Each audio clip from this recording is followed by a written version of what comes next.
Salutations everyone, Shadowtaurus here, and I'm thrilled to bring you another exciting power scaling video. Today we embark on an epic journey to unravel the might of none other than Meliodas, son of the Demon King and the formidable leader of the 7 deadly sins. But before we dive into this captivating exploration, I'd like to kindly ask you to show your support by liking the video, sharing your thoughts in the comment section below, and subscribing to my channel. And don't forget to hit the notification bell to ensure you never miss an update. Now, when it comes to Meliodas in the rich universe of 7 deadly sins, we're actually in for quite a treat. This series boasts a wealth of feats and maintains remarkable consistency in its power scale. However, in this particular video, we'll steer clear of the intrinsic power level system in 7 deadly sins. The reason behind this decision lies in the exponential nature of these power levels, where even a mere 1,000 point difference at the highest echelon represents an immense gap in strength. So without further ado, let's jump into the heart of the matter. How strong is Meliodas from the 7 deadly sins? When it comes to gauging Meliodas' strength, we need to consider a varying amount of benchmarks in the series. The first character we need to examine is the Archangel Tarmiel. In his epic battle with Estarossa, Tarmiel displayed an extraordinary ability to conjure an entire ocean using his grace. This feat is nothing short of remarkable, with calculations suggesting the power ranges anywhere from deep within the levels of country busting to even reaching continental levels. But how does this connect to Meliodas? In a captivating spin-off manga that dives into the First Great Holy War, we witness Meliodas as the formidable leader of the 10 Commandments. During this time, he not only managed to hold his ground against Mael, the mightiest of the Archangels, but arguably even defeating him in a single decisive blow, putting him well into continental, even multi-continental power levels due to him overpowering Mael in a single hit. However, this impressive feat pales in comparison to Meliodas' later displays of power. After acquiring his Demon King abilities, he engaged in a one-on-one showdown with a Prime Demon King. To provide context, an old Demon King was able to effortlessly defeat the leader of the 10 Commandments version of Meliodas with a single strike. But then just how formidable are the Prime Demon King and Meliodas at this point? Well, the Demon King himself declares that Meliodas' mere presence had the potential to bring the destruction of the entire world. The exact magnitude of this statement is open to interpretation, but it's reasonable to argue that this could be considered a planetary feat, given the power progression established in the series.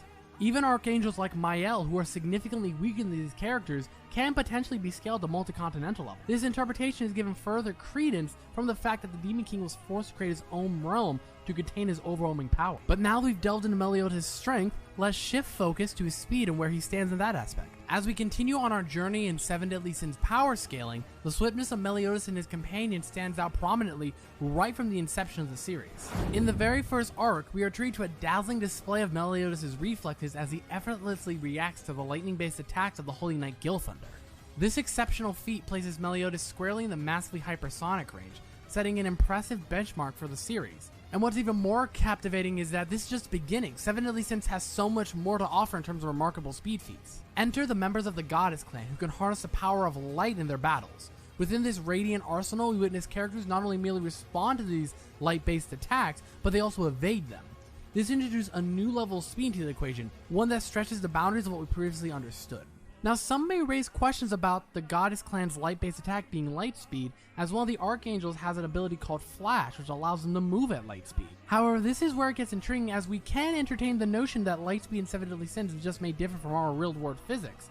But even if we choose not to entertain that possibility, and accept that this Archangel can move at light speeds, Meliodas still stands head and shoulders above him in terms of speed. The reason is simple. Meliodas engaged in direct conflict with the Demon King, a feat that speaks volumes about his velocity.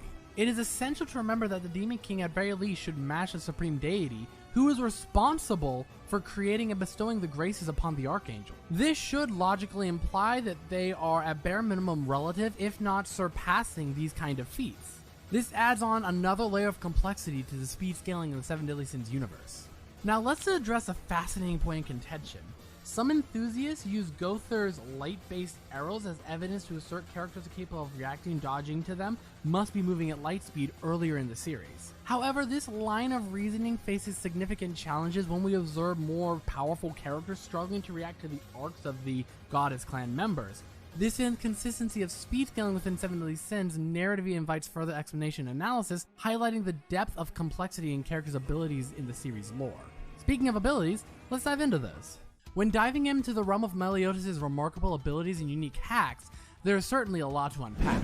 The first and foremost one we should talk about is his renowned full counter ability. This particular technique serves a formidable defense tool, enabling Meliodas to defend against and deflect magical-based attacks back at his adversary at a significantly amped power.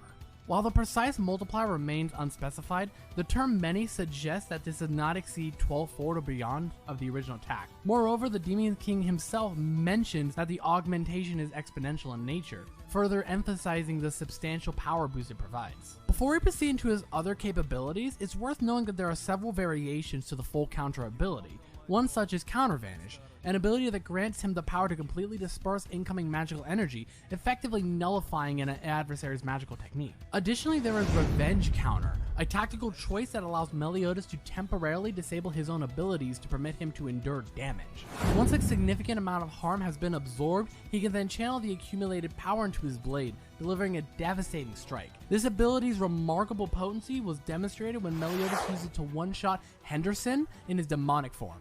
Next on our roster, we have the Hellblaze ability, an intriguing facet of Meliodas' arsenal. This ability envelops his body and weapons in an exotic purple flame, substantially increasing his offensive capabilities. What sets Hellblaze apart is his unique ability to negate regeneration, even those bestowed upon by immortality. This was vividly showcased when Meliodas left a permanent scar on Bond, defying Bond's inherent regenerative abilities thanks to his immortality.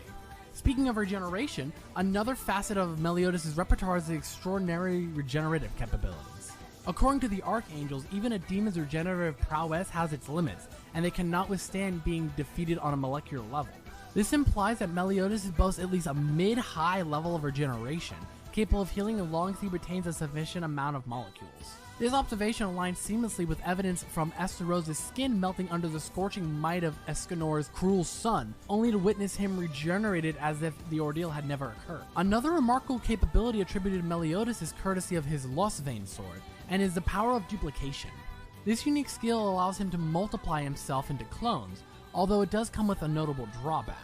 Each successive clone he generates is only half the power of the one before it.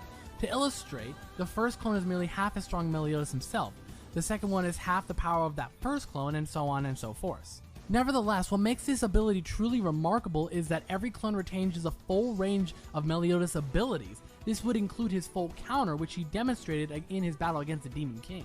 And finally, one mustn't overlook Meliodas' most awe-inspiring feat of utterly erasing the 10 Commandments, fragments of the Demon King's essence. This achievement highlights his possession of existence erasure, specifically in the form of energy-based existence erasure. This means that Meliodas has the capability to wholly obliterate an individual's energy, a power that he impressively demonstrating by erasing the very essence of the Demon King himself. Overall, I hope that I've been able to show you the true power that Meliodas is capable of and why he deserves some respect, even though he can be a bit, let's go with sus. But I hope you did enjoy the video, and make sure to like, comment, and subscribe to the channel. Until we meet again, good luck in your power scaling endeavors.